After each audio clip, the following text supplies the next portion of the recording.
प्रिय विद्यार्थियों, आप सभी का पुनः ऑनलाइन क्लास में मैं स्वागत करता हूं। आज हमारा topic BA part second year के लिए है और टॉपिक का नाम है इस्लाम धर्म एवं उसकी शिक्षाएं। तो इस्लाम धर्म और उसकी शिक्षाओं के बारे में आज जानने का प्रयास करेंगे। तो इस्लाम धर्म के जो संस्थापक हैं वो मोहम्मद साहब हैं।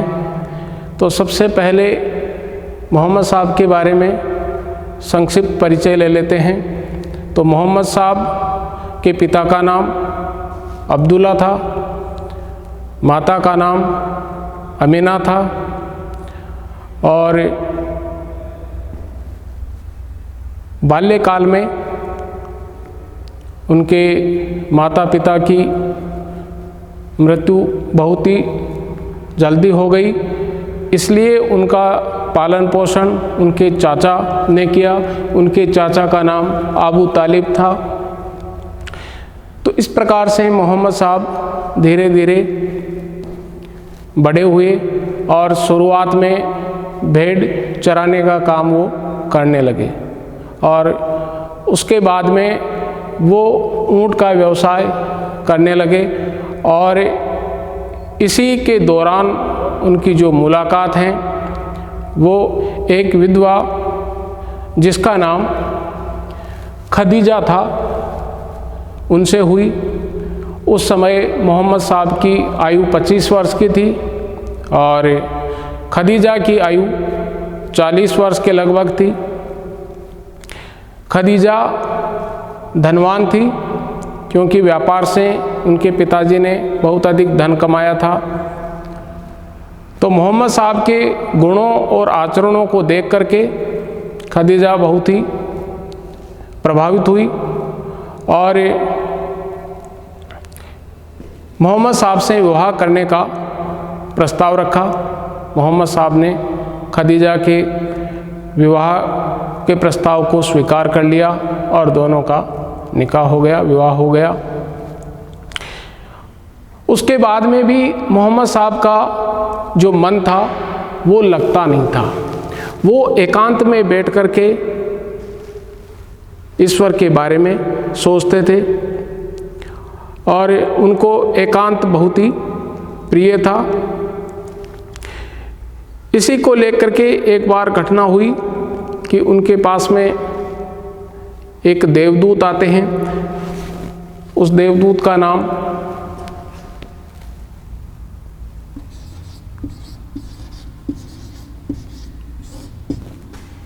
जिब्राइल था।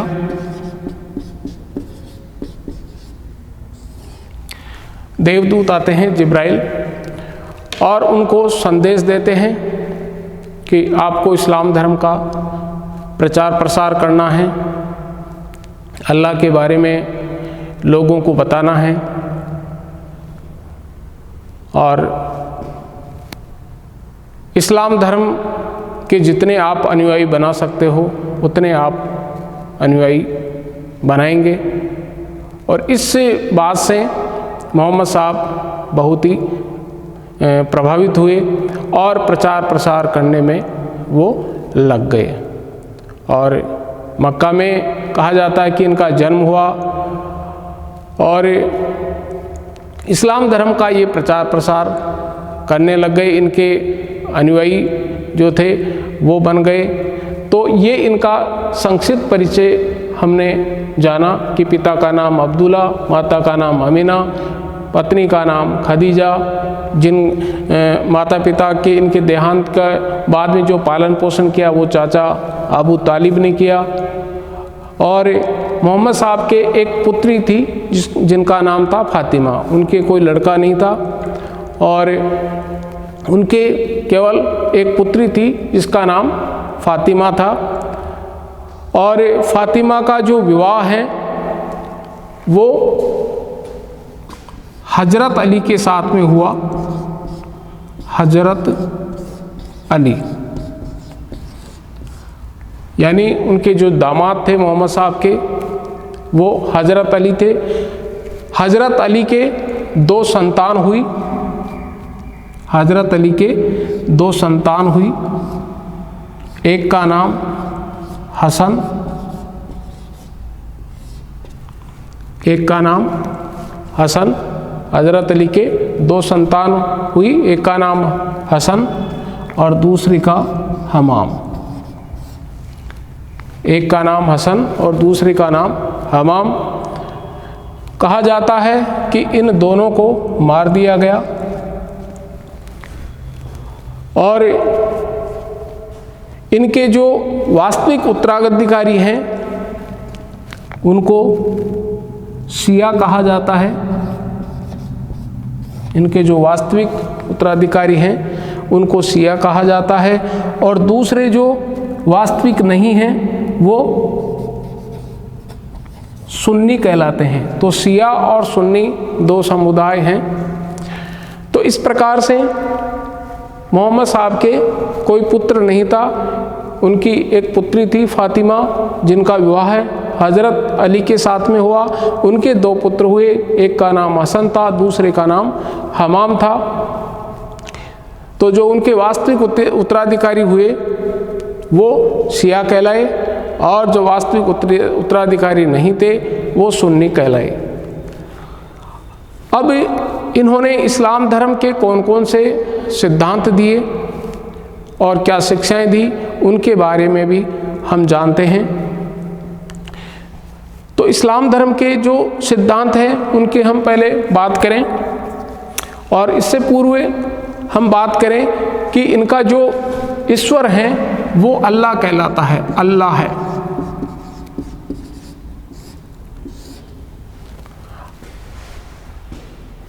अल्लाह कहलाता है, यानी केवल एक ही ईश्वर हैं। और जो धार्मिक ग्रंथ हैं वो हैं कुरान। धार्मिक ग्रंथ है कुरान है।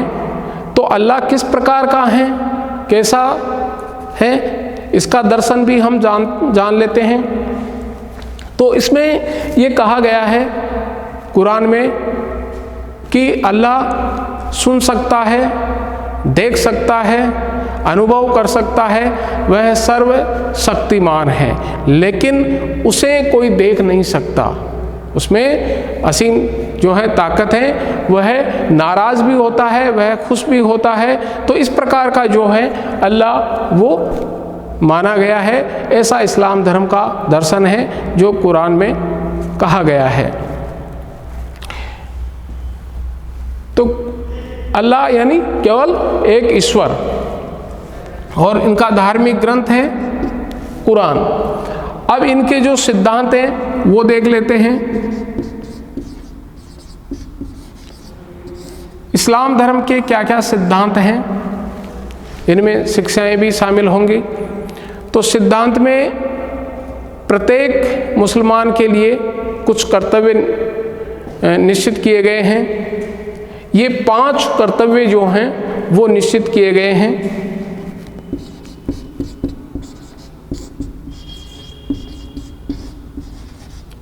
पांच कर्तव्य हैं जो कि प्रत्येक मुसलमान को पूरे करने होते हैं। ये 5 कौन कौन से कर्तव्य हैं उनकी बात हम कर लेते हैं। तो 5 कर्तव्य में पहला जो कर्तव्य है वो है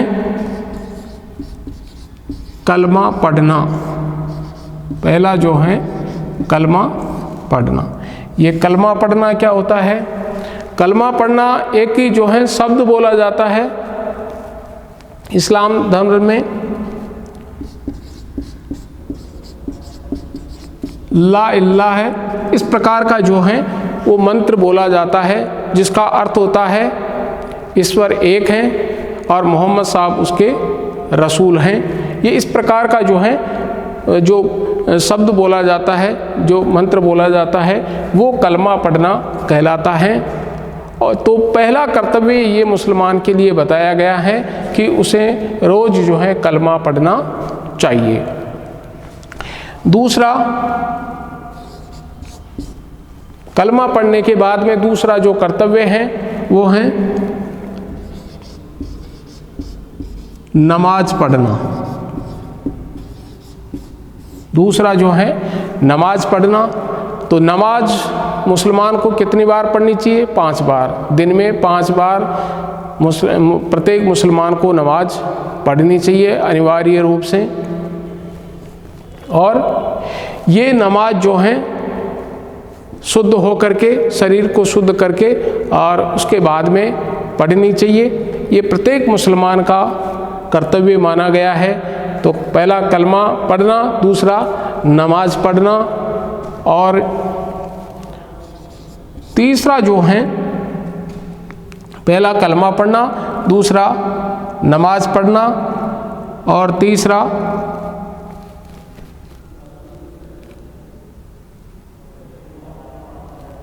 ज़कात। तीसरा ज़कात। ज़कात का मतलब है दान देना। ज़कात का मतलब है दान देना। तो कितना दान देना चाहिए मुसलमान को? आय का 40% जो हिस्सा होता है वो दान देना चाहिए।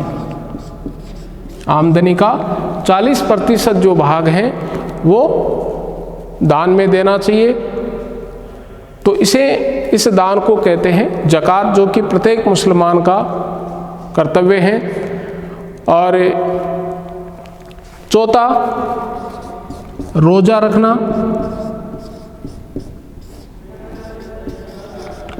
रोज़ा रखना रमज़ान के महीने में जो रोज़ा रखा जाता है, जो व्रत रखा जाता है, जो संकल्प किया जाता है, वो प्रत्येक मुसलमान के लिए इस महीने में रोज़ा रखना अनिवार्य है, ज़रूरी है, उसके लिए कर्तव्य हैं। पांचवा है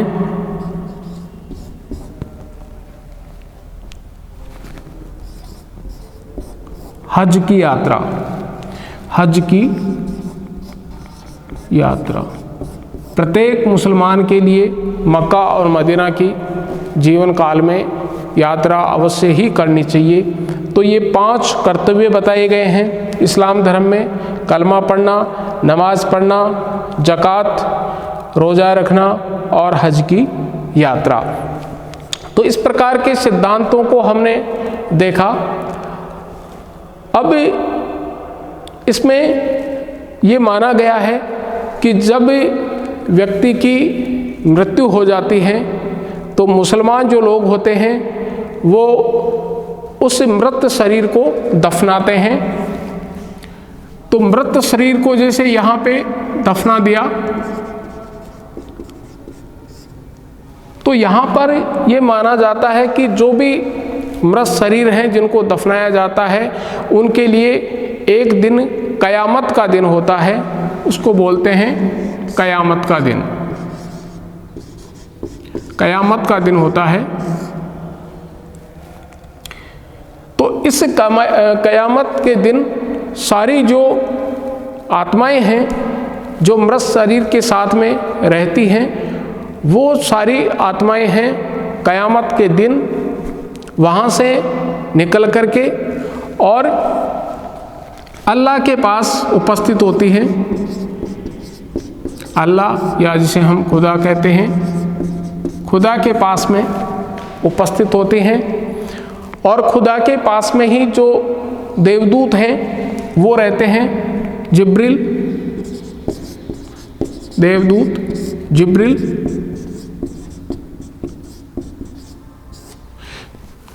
और मोहम्मद साहब जो हैं पैगंबर रहते हैं।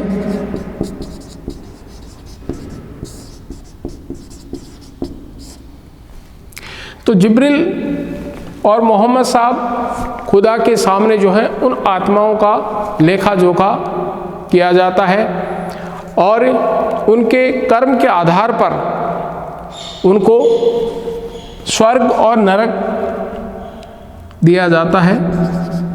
स्वर्ग और नरक दिया जाता है। इस्लाम धर्म के अनुसार प्रत्येक व्यक्ति को एक बार, प्रथम बार और अंतिम बार ही जीवन मिलता है, उसके बाद में जीवन नहीं मिलता है।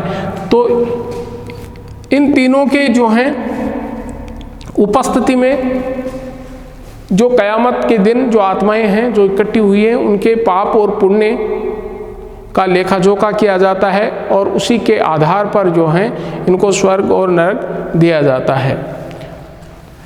तो जिनके अच्छे होते हैं उनको स्वर्ग मिलता है और जिनके कर्म जो हैं अच्छे नहीं होते हैं उनको नरक दिया जाता है। और स्वर्ग इस प्रकार का बताया गया है कि जिसमें सोने के जो हैं पेड़ हैं और उनके ऊपर खूबसूरत जो हैं फल लगे हुए हैं, वहाँ पर कोई जो है दुख नहीं है। इस प्रकार का जो है स्वर्ग की कामना कही गई है, ये लिखा गया है। और नरक जहाँ पे यातनाएं हैं वो नरक में शामिल होती हैं। तो इस प्रकार से उन आत्माओं का जो लेखा जोखा होता है अल्लाह के सामने वो किया जाता है। तो हमने बात की कि अल्लाह किस प्रकार का है और अल्लाह किस प्रकार से दिखता है। अब इसमें एक आता है जिहाद।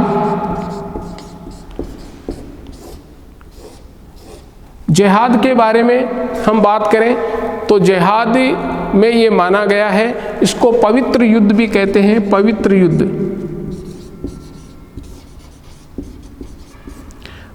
तो जिहाद में